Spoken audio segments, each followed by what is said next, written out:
அன்பு ஆன்மீக தமிழ் அன்பர்களே நண்பர்களே, உங்கள் அனைவருக்கும் தமிழ் யூடியூப் சேனலின் இனிய தமிழ் வணக்கம். தாய்மொழியால் இணைவோம், தாய்மொழியை வளர்ப்போம். வாழ்க தமிழ், வளர்க தமிழ். நமது சேனல் ஆன்மீக பதிவில் 12ஆம் நூற்றாண்டில் சேக்கிழார் அருளிய 12ஆம் திருமுறை சைவ காப்பியமுமான பெரிய புராணம் என்ற திருத்தொண்டர் புராணம் என்னும் நூலில் உள்ள அனைத்து பாடல்களையும் பரம்பொருளான சிவபெருமானின் அருளாசியுடன் ஒவ்வொரு பாடலையும் தெளிவான மற்றும் இயல்பான விளக்கத்துடன் அளித்து வருகிறோம்.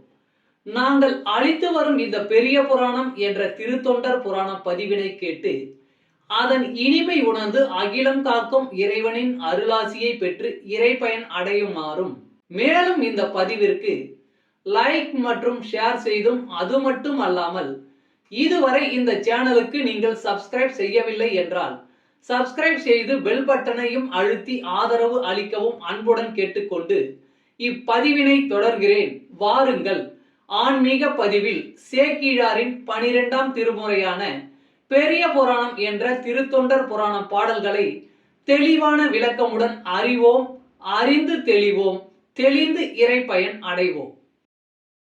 பெரிய புராணம் அல்லது திருத்தொண்டர் புராணம் என்பது சேக்கிழார் அவர்களால் பெருங்காப்பிய இலக்கணங்கள் பலவும் கொண்டதாக இயற்றப்பட்ட சைவ காப்பியம் ஆகும். சுந்தரமூர்த்தி சுவாமிகளின் திருத்தொண்ட தொகை என்னும் நூலை முதல் நூலாக கொண்டும், சுந்தரமூர்த்தி சுவாமிகளை காப்பிய தலைவராக கொண்டும், அவர் போற்றிய சைவ அடியார்களின் வாழ்க்கை வரலாற்றினையும் இந்நூலில் சேக்கிழார் விவரிக்கிறார்.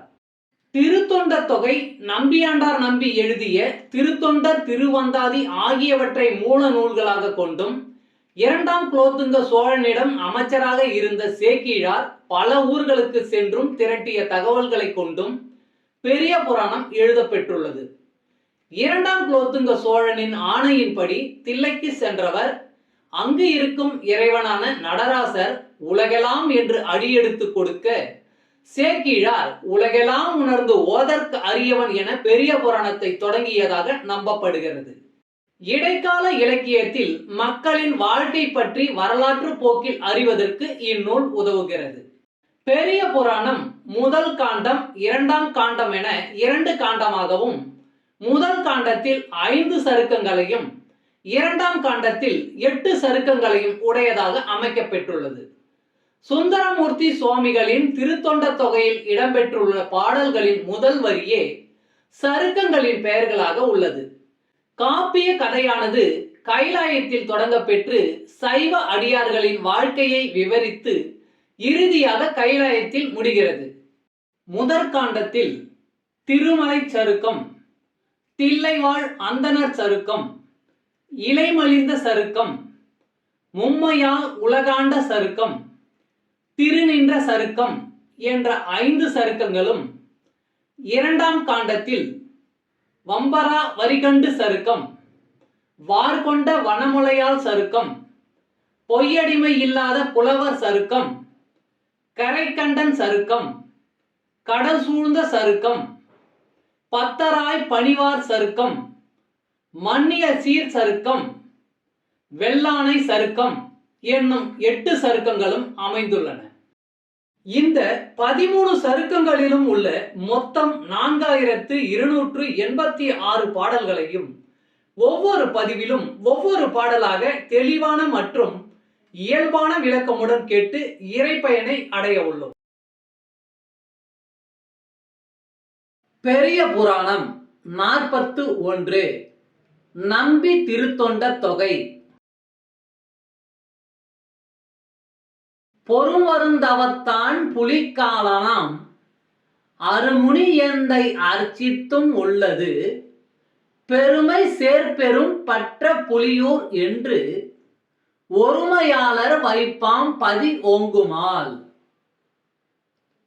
பொறுமருந்தவத்தான் புலிக்காலனாம் அருமுனி எந்தை அர்ச்சித்தும் உள்ளது பெருமை சேர்பெரும் பற்ற புலியூர் என்று ஒருமையாளர் வைப்பாம் பதி ஓங்குமால்.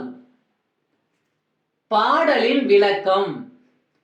கைலாய மலையில் இருந்து கொண்டு உபமன்ய முனிவன் அந்தணர்களுக்கு தென் திசையின் சிறப்பினை சொல்கிறான். என் தந்தை புலிக்காலன், அவன் அர்ச்சித்த பெரும்பற்ற புலியூர் தென் திசையில் உள்ளது. தமிழ் அன்பர்களே, நண்பர்களே, இன்றைய ஆன்மீக பதிவில் சேக்கிழார் அருளிய சைவ காப்பியமான பெரிய புராணம் என்ற திருத்தொண்டர் புராணம் என்னும் நூலில் உள்ள பாடலை தெளிவான விளக்கமுடன் உங்களுக்காக அளித்ததில் நான் மிகவும் பெருமை கொள்கிறேன்.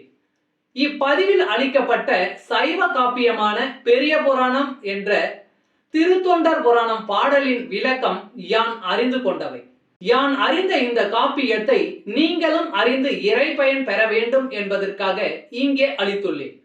யான் அளித்த இப்பதிவானது ஏதேனும் ஒரு வகையில் உங்களுக்கு உதவும் என்று நான் மிகவும் நம்புகிறேன். மேலும் இப்பதிவினை கேட்டு இன்புற்று அதன்படி நீங்கள் இறை பயன் பெற்றால் அதில் எனக்கு மிக்க மகிழ்ச்சியே. வாழ்க வளமுடன். சர்வம் சிவமயம். இறை அருள் பெறுவோம், இன்பமாய் வாழ்வோம். அன்பு ஆன்மீக தமிழ் அன்பர்களே, நண்பர்களே, இவ்வீடியோ பதிவினை கேட்டு இன்புற்று ஆதரவு அளித்த அனைத்து தமிழ் உள்ளங்களுக்கும் எங்கள் உள்ளம் கனிந்த நன்றி.